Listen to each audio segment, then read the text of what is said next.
It's me again. I know I said I was going to my bed, but as is usual, I lie there and think about the things that are flying about my head that I want to say.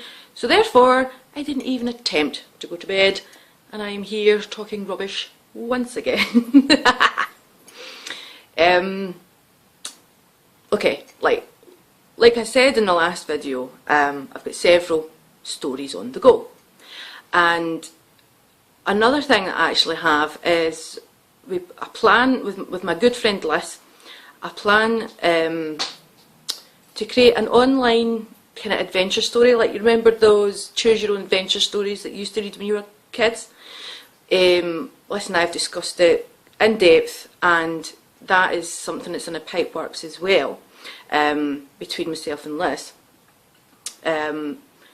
So I have a lot of things on the go, and what I do find is I have a terrible attention span. Terrible. I was so easily distracted, so very, very easily distracted, that I find that I can't concentrate on one thing for too long. And so what I'm hoping that NaNoWriMo does is makes me focus on one thing for an entire month, and hopefully be a little bit more productive than I am. So what I've done is, for the entire month of November, I'm going to stop taking my art commissions. I won't be painting, I won't be drawing, or anything like that. And Sam and I have actually drawn up a contract with each other. We're not even allowed online.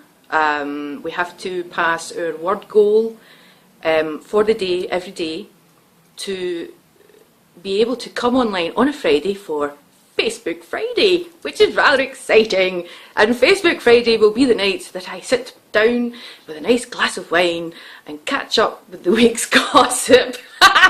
The week's gossip, and generally just chill out and forget about all the writing. That's the plan. I do hope, and I'm not sure if we've discussed this or not, Sam, but I do hope that maybe once a day at least we will be coming online to discuss our daily work. That's what I was thinking about that last night, that we should really do that. Anyway, that's by the by. Excuse me. Once November ends and NaNoWriMo has finished, it doesn't end there, because then we will move on to like the editing, the publishing, the marketing, and well, I have actually published before. I self-published a book a couple of years ago, and the marketing, I found the marketing was the hardest part of the entire process. That was the hardest thing, was getting your product out there for people to see. And I had a hard time promoting the book. I'm a terrible promoter, I always have been. It took me, well, I just turned 40 this year, and I have been an artist for many, many years, and it took me until last year to actually start taking commissions, selling my work, and really showing people my work. So I've never been a great self-promoter, and I never really knew how to do it. And it never struck me as hard as it did when I was trying to get The Scientist's Daughter out there and being bought, basically. So yeah, trying to get these books, my book and Sam's book, up to speed, ready for publishing, and getting both books out on the market, well, that's going to be novel, so, whoa, did you see what I did there? Oh, very good, very good. But, yeah, I'm often asked how I work, and Sam's going to laugh, because it's complete chaos. Organised, no, disorganised chaos, in fact. I do not have a plan, as such, when I go into writing. I have a start, a middle and an end. That's all set out. But anything in between is basically written as I sit. Sam's very regimented in her writing. She introduced me to the spreadsheet thing that we're using just now, and to begin with I'm like, whoa, no, I've used spreadsheets, but what the hell is this? And I had to get Sam to explain it to me. Different pages, and yeah, I found it very confusing. But her way of doing things has made things much more clearer as how bad a writer I actually am and how unfocused I am. But that's always going to be my way. Take for instance, right, you're sitting there watching me doing this video, and then you go and watch Sam's video, and Sam's sitting there giving it and straight down the line and telling you like it is, and this is what I do, and that is what I do, and this is what you should do, and blah blah blah blah. And I'm like, way, Beckett, just sit with a coffee and go as you flow. And that's me, that's the way I've always been. So I really don't have a work plan as such when I sit down and write, even when I sit down and draw. Generally I'm driven by music. Usually, yeah. Most of the scenes that I come up with, be it in art or be it in writing, at some stage has developed from a song that I've heard, a tune that I've heard, and I do use music as a tool to focus.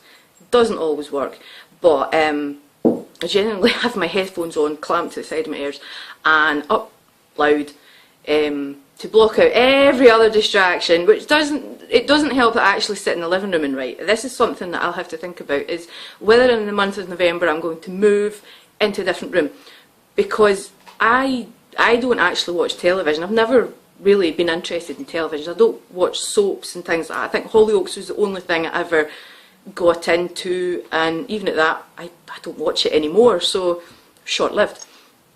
But when the telly's on and it's flickering away, my eyes are drawn to it, and then I look at it and then I just, I'm brain dead, gone completely. There's nothing in here, there's no creative flow, there's not even a thought half the time. I find that box completely brain numbing. It rots your head, it really does. So yeah, I'm going to have to move rooms or put blinkers on. Yeah, I could get a set of horse blinkers. What do you think? Yeah, and just block out that telly. I don't know how that'd work, because the dog barks and that's me. I'm like, it doesn't take much to distract me. But yeah, so it's wee things like that. You know, the spreadsheet, the regimentation of it, you know, the planning of it, the moving room, silly things like that is possibly going to help me. But I don't do well when I don't write well, and I don't draw well when I'm told how to do it, regimented. I know that's the way Sam works. I am the complete polar opposite, and that's probably, yeah, it is the reason that we get on so well, is because we are so different. And I learn from her, and I hope she kind of learns from me to be that wee bit more crazy when it comes to imagining things and doing things like that. But yeah, completely different ways of working, and you'll see that in the vlogs. Completely different way of writing. But yeah, it's actually quite interesting, and I never realised that I was that chaotic in my work until I met Sam. Yeah, I think my friend Jay and my friend Bliss, they knew all along exactly what I'm like. It just took me all this time to realise, yeah, you're a bit of a freak. But, you know, I get there in the end. But yeah, inspiration. Well, where does my inspiration go? Dreams, music. I could be out and somebody might say a sentence that I like, ooh, and it sparks something, and I go home and I write an entire chapter on it. It comes from anywhere. It's I go to bed at night, I can have several dreams a night. Yeah, I don't get much sleep by dreaming, and some of the things that I write about come from my dreams. Yeah, sometimes just the dog rolls on his back and I see something in it and decide to write about it. That sounds stupid, but it is. It's stupid wee things like that oh, I could actually twist that some way, and then I fire it into a chapter, and it usually comes out sounding quite good. Like I say, I have a start, a middle and a clear ending in my head, but the path in between the 3 stages is never set out in stone.